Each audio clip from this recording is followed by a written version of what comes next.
দেখছেন Kolkata TV digital. আপনাদের সঙ্গে এই মুহূর্তে রয়েছে আমি অভিক। যে বিষয়টা নিয়ে এই মুহূর্তে কথা বলবো, ইনফরমেশন দেবো আপনাদেরকে, সেটা হলো যে কংগ্রেস এই মুহূর্তে কংগ্রেসের অবস্থানটা কোথায়। কারণ কংগ্রেসের মধ্যে একটা দোলাচল তৈরি হয়েছে কংগ্রেসের অন্দরে, সেখানে নিজেদের নেতাদের মধ্যেই মতবিরোধ তৈরি হচ্ছে। যে বিহার নির্বাচন সাম্প্রতিক সময়ে আমরা দেখলাম যে সেই বিহার নির্বাচনে কংগ্রেসের যে ফলাফল, এই মহাগঠবন্ধনে সেখানেই ছিল কংগ্রেস, যারা 60 থেকে 62টি আসনে লড়েছিল, সেখানে মাত্র 6টা আসন তারা জিততে পেরেছিল। কিন্তু কংগ্রেস তারা আগামী দিনেও তো বেশ কয়েকটা বিধানসভা নির্বাচন রয়েছে। আমরা জানি যে সামনের বছর পশ্চিমবঙ্গ, তামিলনাড়ু সহ 5টি রাজ্যে সেখানে বিধানসভা নির্বাচন রয়েছে। সেক্ষেত্রে কংগ্রেস কি করবে? কারণ কংগ্রেসের মধ্যেই বেশ কিছু বিদ্রোহী নেতা, তারা এই মুহূর্তে বিদ্রোহ ঘোষণা করছেন কংগ্রেসকে নিয়ে। আমরা সাম্প্রতিক সময়ে দেখছি শশী থারুর, তিনি প্রধানমন্ত্রী নরেন্দ্র মোদীর ভাষণের প্রশংসা করছেন এবং প্রধানমন্ত্রী নরেন্দ্র মোদীর ভাষণ দেওয়াকালীন তিনি সেখানে উপস্থিত থাকছেন এই অনুষ্ঠানে, সেখানে বসে দেখছেন প্রধানমন্ত্রী নরেন্দ্র মোদীর ভাষণ তিনি শুনছেন। শুধু তাই নয়, একমাত্র শশী থারুর তিরুবনন্তপুরমের সাংসদ তিনিই নন, তার পাশাপাশি আরও বেশ কয়েকটা নাম রয়েছে। আনন্দ শর্মা থেকে শুরু করে মনীষ তিওয়ারি, পি চিদম্বরম, এরা প্রত্যেকেই কংগ্রেসের বিরুদ্ধ আচরণ করছেন। এবং সেক্ষেত্রে যেটা মনে করা হচ্ছে যে এই যারা কংগ্রেস বিরোধী নেতৃত্ব রয়েছেন কংগ্রেসের মধ্যে থেকে, তারা নতুন একটা দল তৈরি করবেন, যেটা কিনা হবে কংগ্রেসের বিরুদ্ধ গোষ্ঠী। এবং সেক্ষেত্রে এই যে বিধানসভা নির্বাচন আসন্ন, এবং সেই ক্ষেত্রে এই বিধানসভা নির্বাচনে এই নতুন দলটি তারা লড়বেন না, তারা কোনো প্রার্থী দেবেন না এই দলের থেকে। তাহলে তারা কি করবেন? সেক্ষেত্রে তারা যেটা করবেন যে কংগ্রেসের বিরোধিতা করবেন, রাহুল গান্ধীর বিরোধিতা করবেন। তাহলেই এতে অনেকটাই বিপাকে ফেলা যাবে কংগ্রেসকে, এবং তাতে সুবিধা লুটবে কে? আদতে সুবিধা হবে এর ফলে বিজেপির। এক্ষেত্রে আমরা দেখেছিলাম যে এর আগেও বারবার ইন্দিরা গান্ধী, তার যে পূর্বতন সরকার, তাকে বারবার নিশানা করা হয়েছে। শশী থারুর, তিনি কংগ্রেস এবং রাহুল গান্ধী তাদের নাম না করেও তাদেরকে নিয়ে একাধিক কটাক্ষ করেছেন, মন্তব্য করেছেন, যেটা শুনেই বোঝা গেছে যে আসলে সেটা কংগ্রেস এবং রাহুল গান্ধীকে ইঙ্গিত করেই তিনি করছেন।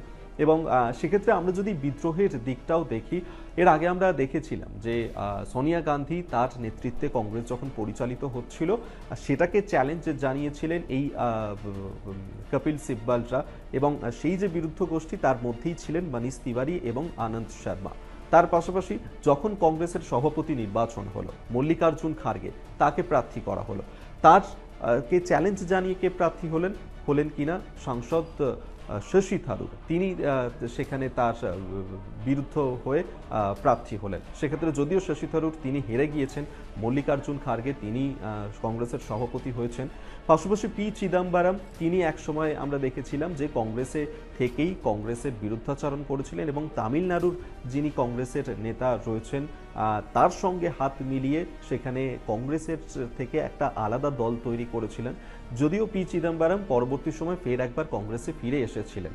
এবং সেক্ষেত্রে এই যে সামনে বিধানসভা নির্বাচন রয়েছে, শুধুমাত্র তো তামিলনাড়ু, কেরল সেখানে নয়, পশ্চিমবঙ্গ অত্যন্ত গুরুত্বপূর্ণ। কারণ পশ্চিমবঙ্গেও কংগ্রেসের যে নেতা কর্মীরা রয়েছেন, তাদের মধ্যে একাধিক প্রশ্ন রয়েছে কংগ্রেসের ভূমিকা নিয়ে, এবং অনেকেই বলছেন, যেটা রাজনৈতিক মহলের ধারণা, যে সেক্ষেত্রে যদি কংগ্রেস তৃণমূলের সঙ্গে হাত মেলায়, তাহলে তারা তার বিরুদ্ধাচরণ করবেন। এবং সেক্ষেত্রে তলায় তলায় অনেকেই নাকি বিজেপির নেতা কর্মী তাদের সঙ্গে যোগাযোগ রাখছেন, এবং এখনই তারা দলবদলটা করবেন না, দলবদলটা করবেন ঠিক বিধানসভা নির্বাচনের মুখে গিয়ে, এবং সেখানেই কংগ্রেসকে অনেকটা বেশি দিশেহারা করে দেওয়া যাবে। কংগ্রেস নিজেরা ঠিক পথ খুঁজে পাবে না, দিশেহারা হয়ে পড়বে, দিকভ্রান্ত হয়ে পড়বে তারা, এবং সেই সুযোগটাই বিজেপি তারা পাবে।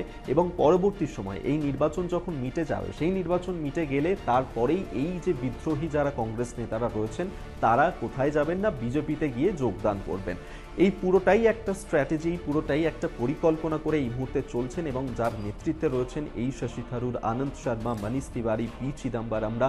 এবং প্রধানমন্ত্রী নরেন্দ্র মোদী তিনি যখন বক্তব্য রেখেছেন বিহার নির্বাচনের পর তার যে ভাষণ, সেখানেও তিনি বলেছেন যে কংগ্রেস কিন্তু আরও অনেকটাই বিপাকে রয়েছে, কংগ্রেস আরও বড় ভাঙনের মুখে পড়তে চলেছে। অর্থাৎ কোথাও গিয়ে কি তাহলে প্রধানমন্ত্রী নরেন্দ্র মোদী এটাই বোঝাতে চাইলেন কংগ্রেসের অন্দরে ভাঙন আরও বড় করে আসন্ন হচ্ছে? আগামী দিনে কংগ্রেসের অন্দরে এই যে বিদ্রোহী গোষ্ঠী যারা তৈরি হচ্ছে তারাই কংগ্রেসের বিরুদ্ধে বিদ্রোহ ঘোষণা করবে?